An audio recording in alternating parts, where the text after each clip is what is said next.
times. Fire! Fire! Fire! Fire! Fire! Fire! Fire! Fire! Fire! Fire! Ne mansa watchre ne ka twi ya friend na jasare.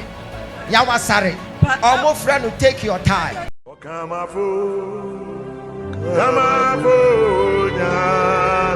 enne me ho adwiri me Oreso aho me wura ho nene oba na kamesuma sem ete se oba no ana wo to ensuo wo Samaria awo odifo no ka Yesu ka na asem kire me a wase wo wura bi a me hu no wo wura bi a me hia no wa kamesuma asem a kire me na wa ma me ho adwiri me.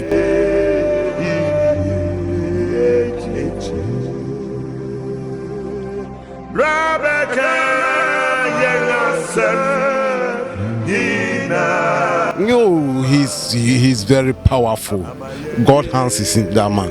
And I am seeing 8 aging. Oh!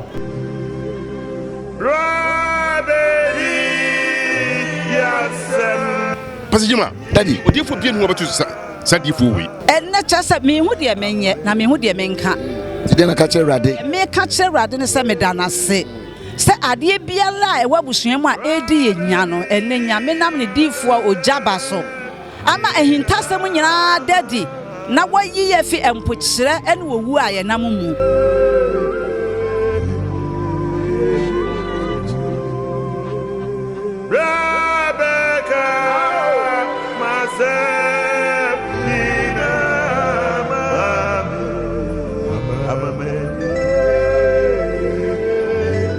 The me person me can say Ghana for mo bibi wo ho pa o. I travel all the way from Canada. My God, To see these prophets. Or you will be as a Nana Kufuor the digital television show. No, they didn't check the whole Ghana. Or no name the number one prophet. My God, The whole Ghana. Prophet the being who about to Ogyaba. my God.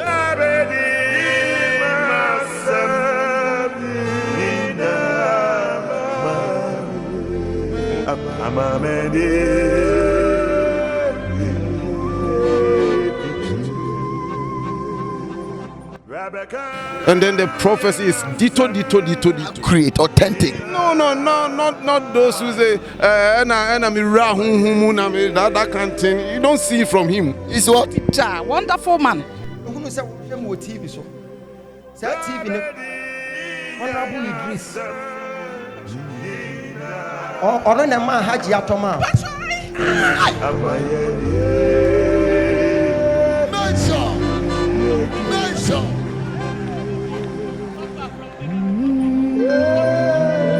Obusa me say me de na me hu no na me so me hu no TV so na me yes me ba ha no say No show TV now share. because me hwen no see an wo kra no honorable bi na o ma ne ire agea e de TV ne ma wo enti e wa na afia to me so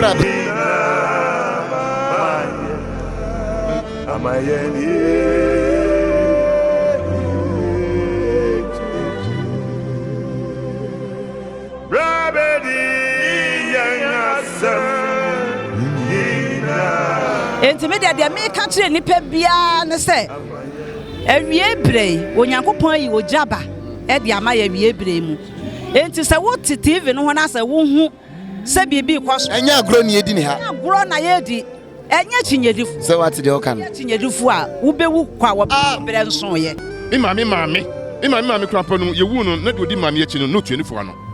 Wow. Enso ono hu ni din abo. Ohun bele ni din abo.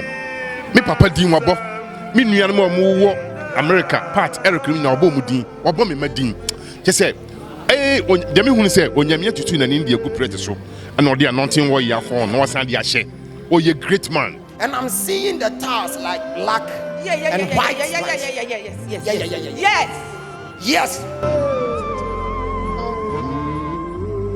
Onyame banyame won hirawo twerɛsɛm ne sɛ mo amasoa mo ne so abrɛ na mo komu bu mo famra Kristo nkyɛn na ɔbɛsoa mo na wamma mo ahome ɛnu nti me to nsa frɛ wo sɛ ɛyɛ adwoda yɛ sponsorship meeting no ɛne sɛ wɔn a ɔmo hwɛ TV no na ɛka ɔmo akoma sɛ ɔmo mmoa ma TV no nyina so na yɛnum TV no ɔmo ne sponsors me pa kyɛw wo hwɛ programs bi egugu TV so kora omunya sponsors na ya na mbisa mo say adai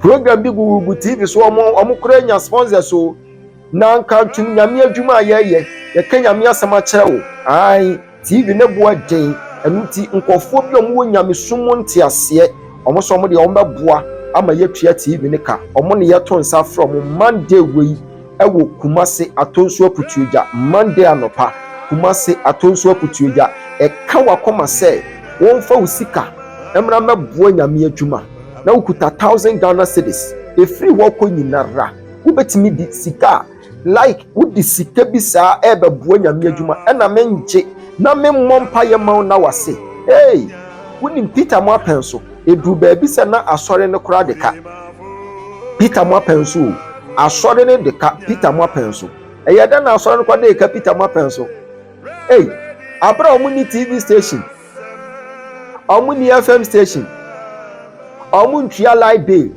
na ne ɛka ne free ana Peter ko free banku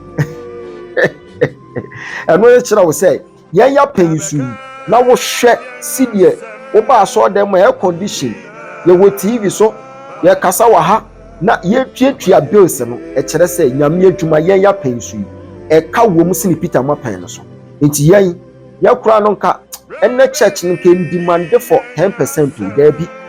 You can see say the church of today is very expensive and when a Christophobia come no manyantiasie hey unkonkon ka wo saa na unyantiasie wo na asem na wo hunu ne say so okutasika na sa wo de bua nyame adwuma ontumu ye yenso every Saturday bia yesan so kohwe nyanka ya ye no so many years ye da ho ye said ye be ya obedi adanse ntira o enu ti na meton sa fro se adwoada we die ma yenhia ewo Kumase atonso aputuoja Monday we yenhia na Jesus Christ be fa me so aboa wo the month of January na me be ko interview nti mitu hwana ma se ese me bana me de hu odi hu fo no state prophet Dr. Ogyaba nti me baaye ema obi nsem so kire me ma me akwankyere se me nya ofanage akwankyere esanso ma me to perfume baaye ma obompa egusu ma me se da me ko interview no mfa bi spray me ho na me nko na nokwa ni nyame ani me ko interview no man di 5 minutes kra questions obusa me be me nsa bi nya na me munu me hu ni say man hyeden yi anu ye but ewiye no on the stamps so ma me ka che me say me visa no approve ai na me gina ha me da nyame ase lisanso da papa Dr. Ogyaba nyame fa ne so e de me je me ntin mo ha nyame wa ye bebre papa me da wase visa no enu nie American visa it is o fie na o de onje ni o man bia en de ye wa lie papa chop me ba ha me bi etwe mu na me pe visa ye refuse me twice ansa me ba ha so me ba ha say ma me akwankyere koyeye nyame adom na saka visa no visa ni edi ho adanse pa bebi a mejini bia edi ho adanse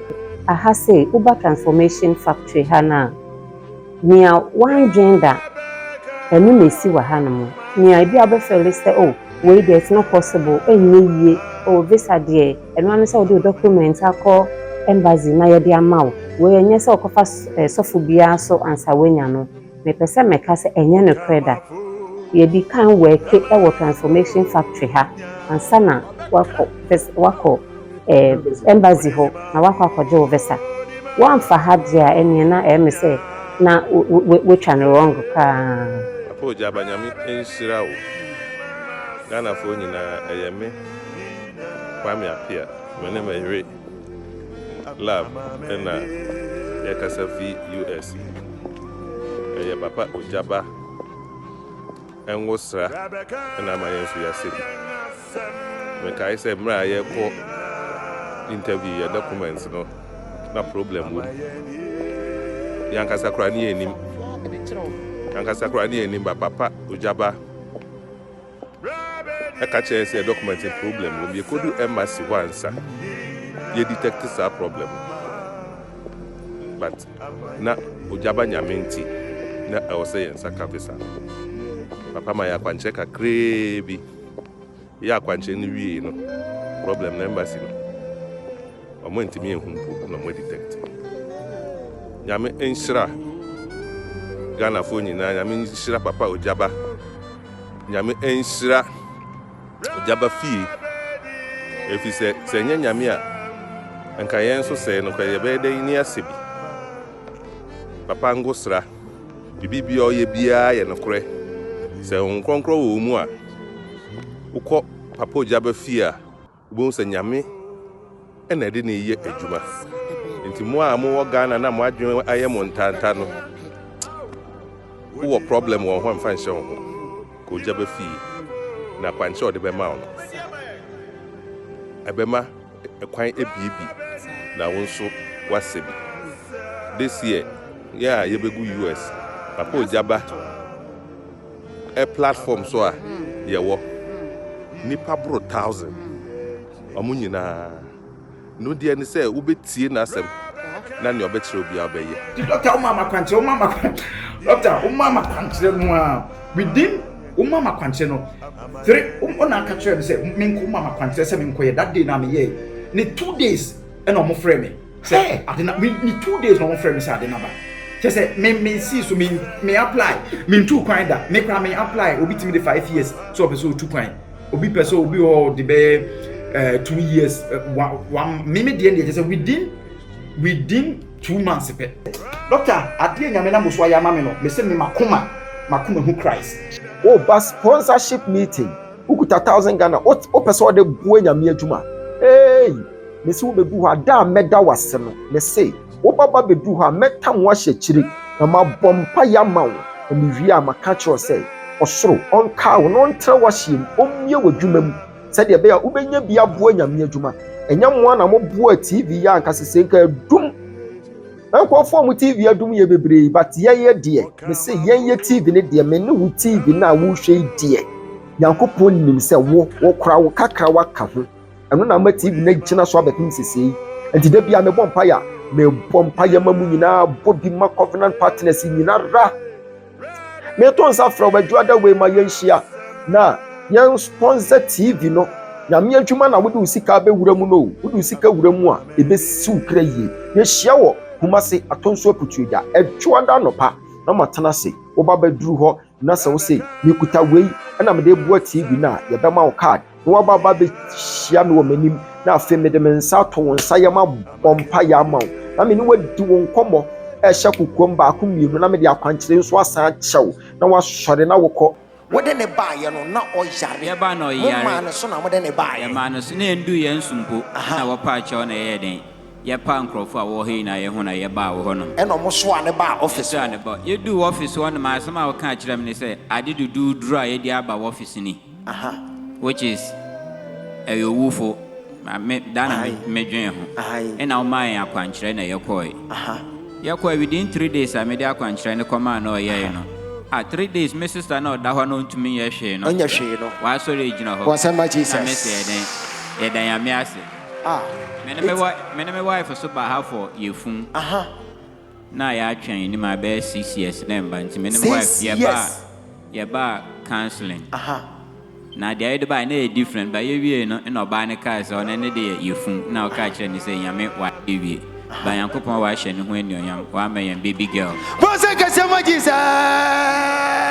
se si man kwa ne ya wo yo sa se man kwa o yo sa se man kwa ya be pamusire queens ni nyina ne ya wo foforo powerful Wama woni me fi central region so edro woni me pa so bi hwe mo TV so ba say cash na auto TV so cash o mpacho so edro cash ni okay o ba say eno ma ni wa ba ha de no yenso ya be den ya be hwe ba ko hono bi re obi amra no be je ne de wa ma je me de wo baba bedru ho akwankyere de be mo bia no fa konkron koye me pa chaw emagi akwankyere wo ye ho emfa nkoda wo mpra da mu nkoye me pa chaw ye mo akwankyere a emfa to panka ho make sure say oji akwankyere be ye nsa pepepe me pese wudi adanse na emmoa wo de buo nyame adwuma no wate so mfa so enuti adwada ma ye nhia ewo Lake Road Kumasi atonsu aputuja Ogyaba himfie ho unya baba beduru ho a obeba no de hunufo na me so mete ho twɛn ho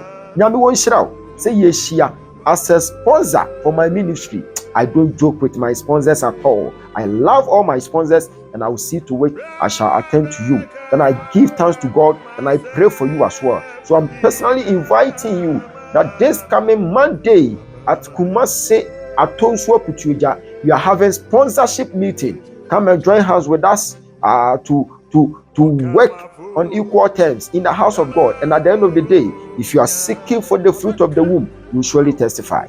Me buy for me be TV program no. Now my worry for getting to 3 years. Okay. But now warm back. Now warm back. Yes. And I me buy me be what they are quenching gugu queen. And I me catch last year.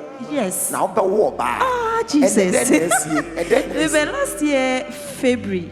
March pepe. And the two. And a fire. Abu friend ni. Bonjour Kasiama. Where your transformation baby. Hey! Upgrade your surgery. Hey! Once you be your power transformation factor, a different. Mosha Palan, what your Sharpalano. Once I any penny in you. Why any penny you on phobia? Once I can say my Jesus. Bring your friend Yami to me. Me catch him in and say. Nyame abasawa me kru de no ngindio sa yes last week and I make a san ko mra ne be de nyame ase me force na obae ne yete so ha wan hye no nkom okay but okofie odi adansi ade na ye real o ne ye wu TV so na no ana ye wasori de mu ye me wonwa ma chese ono ko se why member wi wow go se kase ma Jesus enti ma no ma ware wo fie no munya ba na enkumafo sere omo me pamocho mombra na nyame abasa wa ha mombra so se na menya beautiful girl ni me sere mombra mo de na be chen mi die go se kase ma Jesus. Oh, your set time of testimony is at hand. That is why I am inviting you that this Monday, Kumasi Atonsua Putuja, it shall be well with your soul. Let's meet and you will surely testify. God bless you.